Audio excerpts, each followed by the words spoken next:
Well, this story is really a story that most of us in Canada were never taught. We were not taught it in our schools and growing up. And it is the story of what we did as a society and as a government to the First Peoples of Canada. What we did for almost 150 years was pass laws and policies that allowed us legally to round up Aboriginal children, to remove them from their homes and families and communities and everything that was familiar to them, and to place them in residential schools where they were away from everything familiar for weeks, sometimes months, and sometimes years at a time. There we had a primary goal, and it was to so-called civilize the so-called savages and to Christianize them and to do everything that we could so that over the course of time they would be fully assimilated into Canadian society and there would be what was deemed to be no more Indian problem. That's what we did, and we did it for decades and decades. The last residential schools in Canada closed in the 1990s, and throughout most of that time into the early 70s, the federal government contracted the churches to run the schools. Indeed, the first residential schools were set up and established by some of the Protestant and Catholic churches, many of them based in Quebec, who spread out across the country. And then these mission schools became eventually government-run schools and residences in the later 70s and 80s. And what we know now, thanks to the bravery and the courage of those little children who grew up to be adults and started speaking up about what had happened to them, is that those experiences not only were in and of themselves very traumatizing, but they happened in situations where the children were ripe for abuse in cases where there were any deviants in the midst. And so there was a tremendous amount of physical abuse. There was a far greater amount of sexual abuse than anybody ever knew when we started having this national conversation. And it has left devastating impacts in the communities and in families, because many of those learned behaviors are the very ones that those children brought into their own adulthood. And then as the courageous ones are able to say, they did the very same things to their children in many cases as had happened to them. And so we are in the midst now of a really compelling national conversation and national opportunity to say we can't cling to our ignorance. It's true that most of us alive today had nothing to do with the schools and knew nothing about it. We're not taught about it. But it is also true that we live in the present and we are the ones who will be responsible for the future. So we are all invited to have this enormous and I think compelling conversation about who we really are as a country, who we really have been as a country, and who do we want to be as a country. How do we want to live up to the values that we claim about ourselves throughout the world? And how do we provide proper redress and build meaningful relationships between the First Peoples, the Indigenous peoples of Canada, and all the rest of us who have come from so many other parts of the world?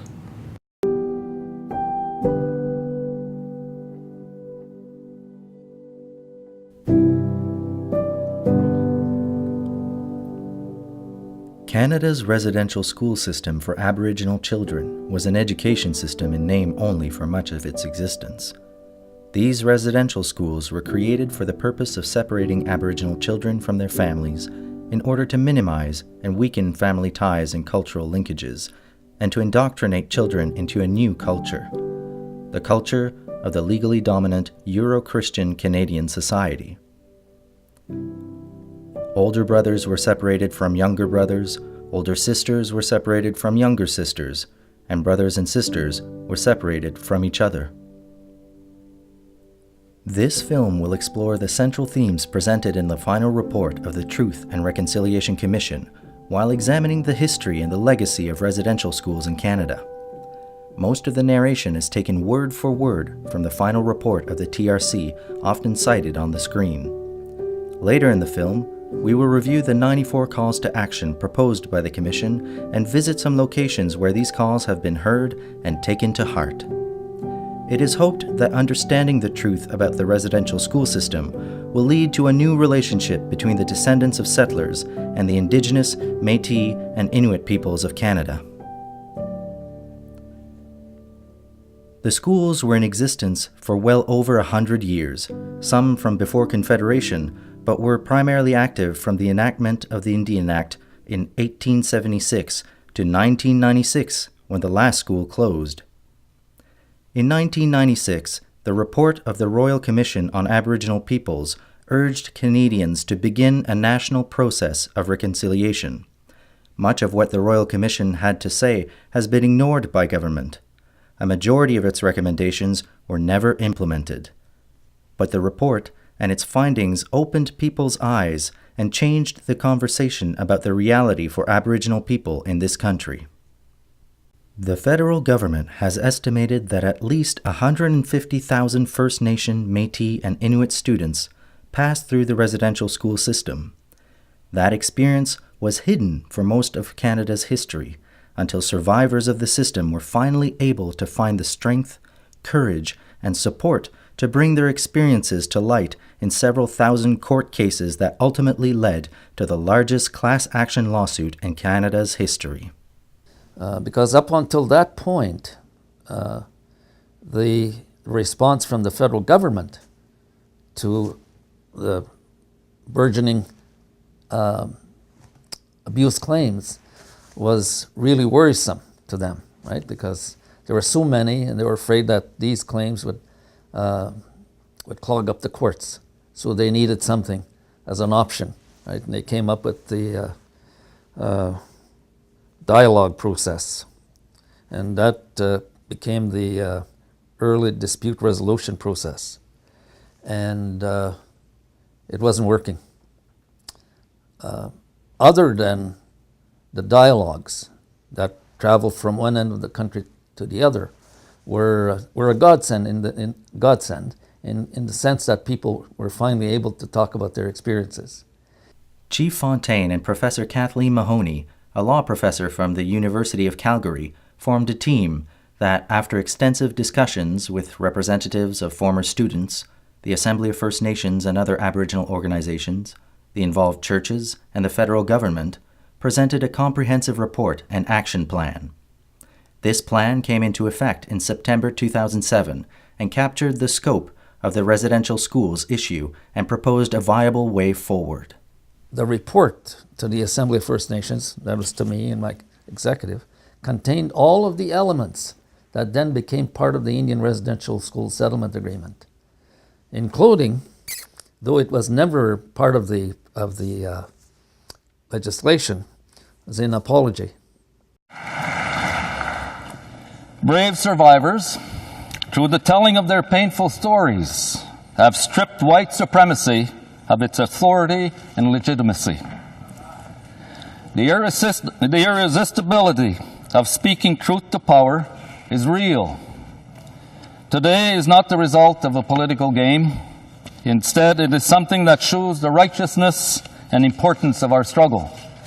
The Indian Residential Schools Settlement Agreement, which came into effect September 19, 2007, established a multi-billion-dollar fund that has 5 components. The Common Experience Payment for former students of the residential schools. The Independent Assessment Process, where funds were allocated for an out-of-court process for resolving sexual and serious physical and psychological abuse claims. The Commemoration Fund, to support commemorative projects. Health and Healing Services, which provided funds to the Aboriginal Healing Foundation, established in 1998, whose first chair was George Erasmus. And the Truth and Reconciliation Commission. The Indian Residential Schools Settlement Agreement provided compensation to students who attended 139 residential schools and residences shown here on this map of Canada. This map provides a graphic image of the extent of residential schools across Canada identified by yellow squares. Chief Fontaine elaborates on the TRC. The Truth and Reconciliation Commission, because we wanted this to live on in the minds of not just the survivors that lived the experience, but Canadians. And we met with great resistance to creating this Truth and Reconciliation Commission. The Assembly of First Nations negotiating team was the only plaintiff legal team that persisted and understood that we needed something like a TRC. Right? Because we knew that once the money was gone, whether it was 3 billion, 5 billion, 10 billion, the money would be gone and the story would disappear if we didn't have a TRC.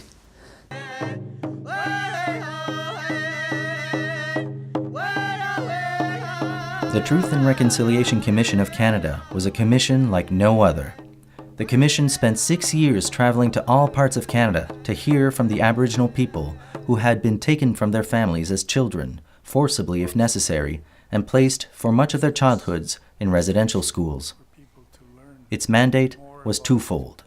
First, to reveal to Canadians the complex truth about the history and the ongoing legacy of the church-run residential schools, and second, to guide and inspire a process of truth and healing leading towards reconciliation within Aboriginal families and between Aboriginal peoples and non-Aboriginal communities, churches, governments, and Canadians generally. The three commissioners were Chairperson, the Honourable Justice Murray Sinclair, a member of the Ojibwe Nation and Manitoba's first Aboriginal judge, who brings his many years of commitment advocating for Aboriginal rights and expert knowledge of Aboriginal culture and the administration of justice. Justice Murray Sinclair has since been appointed to the Senate. Dr. Marie Wilson, an award-winning journalist, educator, and broadcast executive with a wide breadth of experience working with Aboriginal, church, and political organizations. She also has a deep personal knowledge of the residential school legacy through her immediate family and community ties. And Chief Wilton Littlechild, member of the Cree Nation and the first Treaty First Nations person to receive his law degree from the University of Alberta in 1976. Chief Littlechild served 2 terms as the North American representative to the UN Permanent Forum on Indigenous Issues. Beginning in June 2008, the Commission heard from more than 6,000 witnesses, most of whom survived the experience of living in the schools as students. It held 7 4-day national events in Winnipeg, Inuvik, Halifax, Saskatoon, Montreal, Vancouver, and Edmonton. There were as many as 155,000 visits to these 7 national events, and over 9,000 survivors registered to attend them.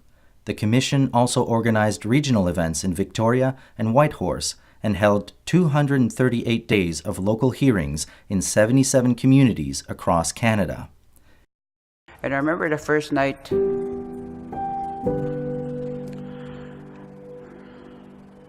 were hauled into this big concrete building because we were raised in a log house or teepees, and we arrived at this big concrete building, and it's so cold, and we were all gathered up, separated into different sizes of. There's junior girls, medium girls, and senior girls. Of course, we were in the junior girls, and they lined us all up, about 300 kids, to have a shower, ice cold shower, with no towel, and we all had to stand in line until the last student had finished her shower. We weren't given no towels, and we were hauled upstairs to the dorm, I guess, and all we had was we were issued some kind of nightgowns, and I don't think any child slept that night because everybody was crying. Oh, before they took us to the dorm, we had to stand in line, and they deloused us. They called it delousing us. They put some kind of stuff in our hair, and they cut all our hair off. That was the worst thing that ever happened to me, was cutting my hair.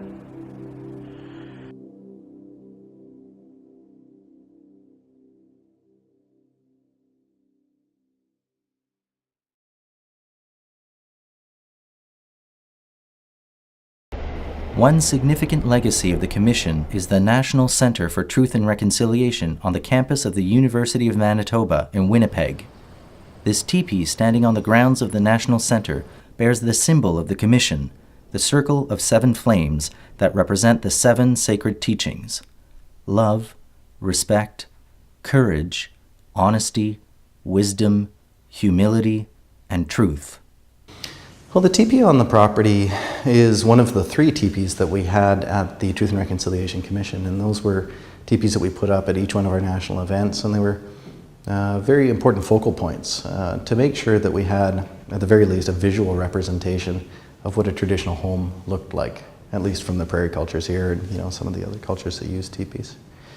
We can remember that this place we now call Canada was the home of Indigenous peoples for millennia. Still is the home of Indigenous peoples. But it was that very life within the home that was attacked, that the Canadian government systematically tried to sever that most sacred of all bonds between parents and children. They in fact tried to weaponize the children against their parents so that the children themselves became an agent of colonization and destruction of Indigenous languages and cultures. So that teepee represents, yes, a traditional gathering site, a place where you would sleep, but it also represents that fundamental sense of home, of togetherness, of community that's so critically important in understanding this work of reconciliation.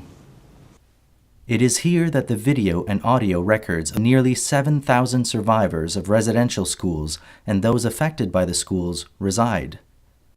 Ry Moran, who had been Director of Statement Gathering with the Commission, reflects on the fact that the word truth comes before reconciliation. Well, the truth-telling component of a Truth and Reconciliation Commission is incredibly vital because we have to understand what it is that we are reconciling. What has happened in this country is a very systematic, very long-standing abrogation or violation of Indigenous rights. Indigenous peoples have been denied their rightful place within the Canadian family, and that has been done very deliberately. So we have to ensure that Canadians understand the full extent of how poorly Indigenous peoples have been treated, how systematically their societies were deconstructed and devalued by Canadian society in order to understand what we are building towards.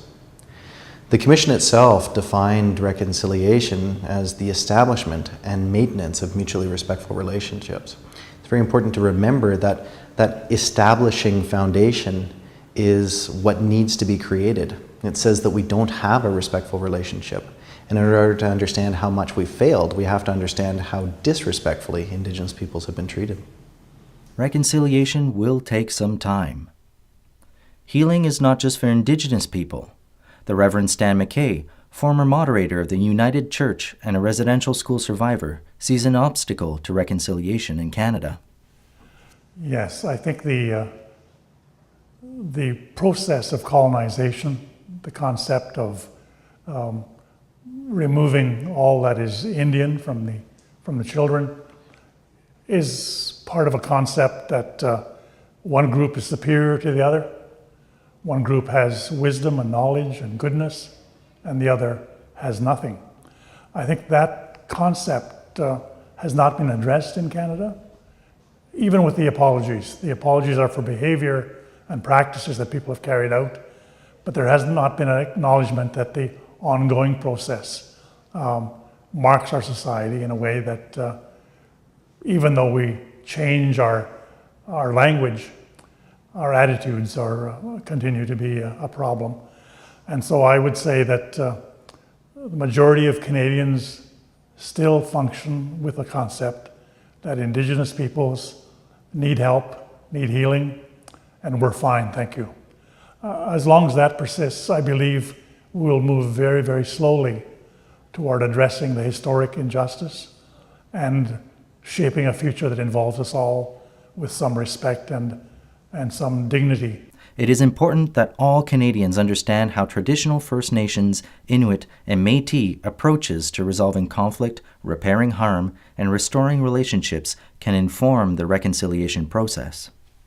When you look at the settlement agreement, it is unique beyond anything that exists in Canada. It's underlined by Indigenous cultures. Indigenous languages, Indigenous spirituality, Indigenous traditions, our laws, our system of government. And that is why our agreement is of such interest to so many people in different parts of the world, because this was the first time that that the Indigenous thought, Indigenous thinking, Indigenous spirituality, Indigenous traditions prevailed over in a way that made it possible for 97% of the survivors that attended residential school to vote positively to the settlement agreement. 97%.